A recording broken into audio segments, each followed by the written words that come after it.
న్యాయ వ్యవస్థలో సంస్కరణలు అనేవి ఈ మధ్య రోజు చర్చలోకి వస్తున్న అంశం. 3 వింగ్స్ ఆఫ్ ద గవర్నమెంట్ అంటాం, లెజిస్లేచర్, ఎగ్జిక్యూటివ్, జ్యుడిషియరీ.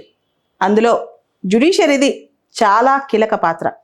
ప్రజలు న్యాయాన్ని నమ్ముతారు, న్యాయ వ్యవస్థను నమ్ముతారు, ముఖ్యంగా జస్టిస్ డెలివరీ సిస్టమ్ నమ్ముతారు. కానీ ఈ జస్టిస్ డెలివరీ సిస్టంలో ఇప్పుడు కొన్ని సంస్కరణలు కూడా ప్రజలు కోరుకుంటున్నారు.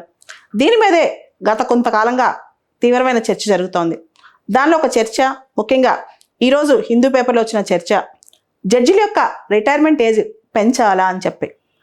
ఇప్పటికైతే సుప్రీంకోర్టు జడ్జిలకి 65 సంవత్సరాలు, హైకోర్టు జడ్జిలకి 62 సంవత్సరాలు రిటైర్మెంట్ ఏజ్గా ఉంది. అదే మ్యాక్సిమం ఏజ్ అనమాట. అయితే ప్రపంచ దేశాల్లో కొన్ని దేశాల్లో అయితే జడ్జిలకి మ్యాక్సిమం రిటైర్మెంట్ ఏజే లేదు, వాళ్ళు అనుకున్నంతకాలం పనిచేయచ్చు. కొన్ని దేశాల్లో 80 సంవత్సరాలు ఇలా ఉన్నాయన్నమాట. కాకపోతే భారతదేశంలో మాత్రం 65 ఇయర్స్, 62 ఇయర్స్. సుప్రీంకోర్టు జడ్జి అయితే 65 ఇయర్స్కి రిటైర్ అవ్వాలి, హైకోర్టు జడ్జి అయితే 62 ఇయర్స్కి రిటైర్ అవ్వాలి. అయితే కొన్ని సంవత్సరాల క్రితం, అంటే 15th లోక్సభ టైంలో యూపీఏ గవర్నమెంట్ ఉన్నప్పుడు మనకి 114th కాన్స్టిట్యూషనల్ అమెండ్మెంట్ బిల్లు ప్రవేశపెట్టారు, 114 రాజ్యాంగ సవరణ బిల్లు.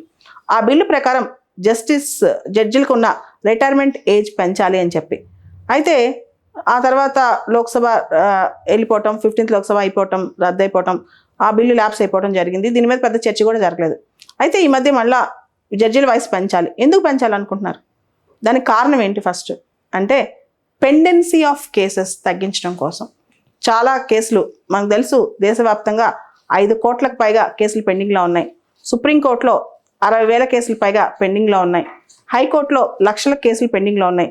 ఇవన్నీ అవ్వాలంటే ఖచ్చితంగా జడ్జెస్ రిటైర్మెంట్ ఏజ్ పెరగాల్సిందే. అయితే దీనికి సంబంధించి పార్లమెంట్లో మనకి సుశీల్ కుమార్ మోడీ నేతృత్వంలో ఒక కమిటీ వేశారు. ఈ కమిటీ వాళ్ళు లా మినిస్ట్రీలో డిపార్ట్మెంట్ ఆఫ్ జస్టిస్ని దీని మీద కొన్ని సూచనలు, సలహాలు కూడా అడిగారనమాట. అయితే వీళ్ళు జస్టిస్ డెలివరీ సిస్టంలో జడ్జిల రిటైర్మెంట్ ఏజ్ పెంచితే ఎలా ఉంటుంది అనే దాని మీద కొన్ని సూచనలు ఇచ్చారు. ఒకటి, underperforming or not performing or ఎక్కువగా పనిచేయని జడ్జెస్, కాంప్లసెన్సీలో ఉన్న జడ్జెస్ కూడా దీనిలో బెనిఫిట్ పొందుతారు. దీనివల్ల పెద్ద మార్జినల్ యూటిలిటీ పెద్దగా ఉండదు, దానివల్ల కొద్ది ఉపయోగం ఉండదు ఏజ్ పెంచడం వల్ల అని ఫస్ట్ థింగ్. రెండోది, జడ్జెస్ రిటైర్మెంట్ ఏజ్ కనుక పెంచితే ఇతర పరిపాలనా వ్యవస్థల నుంచి కూడా సేమ్ డిమాండ్స్ రావచ్చు. గవర్నమెంట్ సర్వెంట్, సెంట్రల్ కానీ స్టేట్ కానీ, పిఎస్ఎస్లో పనిచేసే వాళ్ళు కానీ, కార్పొరేషన్స్లో పనిచేసే వాళ్ళు కానీ, వీళ్ళందరూ కూడా వాళ్ళ రిటైర్మెంట్ ఏజ్ కూడా పెంచమని అడగవచ్చు. అంటే ఒక స్థాయిలో కొంతమంది రిటైర్మెంట్ ఏజ్ పెరిగితే అది పండోరా బాక్స్ ఓపెన్ అవుద్ది, అందరూ కూడా మా రిటైర్మెంట్ ఏజ్ పెంచాలని అడగవచ్చు. మూడోది, ట్రిబ్యునల్స్. మనం గమనిస్తే చాలా ట్రిబ్యునల్స్కి రిటైర్డ్ జడ్జెస్ ప్రిసైడింగ్ ఆఫీసర్స్గా వ్యవహరిస్తుంటారు. అలానే చాలా కమిషన్స్కి రిటైర్డ్ జడ్జెస్ చైర్మన్స్గా వ్యవహరిస్తుంటారు. సో జనరల్గా చాలా ట్రిబ్యునల్స్కి 65 to 70 ఇయర్స్, లేదా కమిషన్స్కి 65 to 67 ఇయర్స్ ఇట్లా ఏజ్ ఉంటుంది అనమాట. సో రిటైర్ అయిన తర్వాత వీళ్ళు ఈ చైర్మన్స్ గాను, ప్రిసైడింగ్ ఆఫీస్ కానీ పనిచేసే అవకాశం అనేది, దానికి సంబంధించి కూడా సడలింపులు స్టార్ట్ అవుతాయి. అండ్ మనందరూ తెలుసు, ట్రిబ్యునల్స్ అనేవి జడ్జెస్ రిటైర్మెంట్ ఏజ్ని పొడిగించుకోవడానికి, రిటైర్ అయిన తర్వాత కూడా మళ్ళీ పని చేయడానికి ఉపయుక్తంగా ఉంటాయి. ఎవరైతే బాగా పర్ఫామ్ చేస్తున్నారో, ఎవరికైతే ఫిజికల్గా ఇంకా యాక్టివ్గా ఉన్నారో, ఎగైల్గా ఉన్నారో, ఆ జడ్జెస్కి చాలా కమిషన్స్లో స్థానం దొరుకుతుంది. అంటే వాళ్ళ తెలివితేటలు కానీ, వాళ్ళ యొక్క నాలెడ్జ్ కానీ, విజ్డమ్ కానీ మిస్యూజ్ ఏం అవ్వట్లేదు, లేదా నిరర్ధకంగా పోవట్లేదు. వాళ్ళు మళ్ళీ ట్రిబ్యునల్స్కి, కమిషన్స్కి వస్తున్నారనమాట.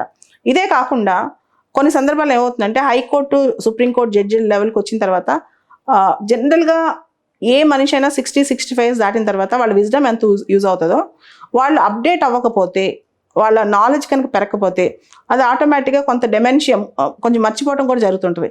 సో ఇట్లాంటి వాళ్ళు కూడా సిస్టంలోకి వచ్చే అవకాశం ఉంది. సో వీటిలో కొన్ని సందర్భాలను డిపార్ట్మెంట్ ఆఫ్ జస్టిస్ వాళ్ళు కూడా చెప్పడం జరిగింది. ఒకటి ఏంటంటే, మేజర్గా వాళ్ళు చెప్పింది, అండర్ పర్ఫార్మింగ్ జడ్జెస్ వీళ్ళు కూడా రిటైర్మెంట్ ఏజ్ పెంచడం వల్ల బెనిఫిట్ పొందుతారు, కానీ వీళ్ళ వల్ల సమాజానికి పెద్ద ఉపయోగం ఉండదని చెప్పి. సో ఇవన్నీ పాయింట్స్ పక్కన పెడితే, అసలు ఎందుకు ఈ డిమాండ్ రిటైర్మెంట్ ఏజ్ గురించి జ్యుడిషియల్ రిఫార్మ్స్ అనేది అంటే, జ్యుడిషియల్ రిఫార్మ్స్ అనేది హోలిస్టిక్ టాపిక్.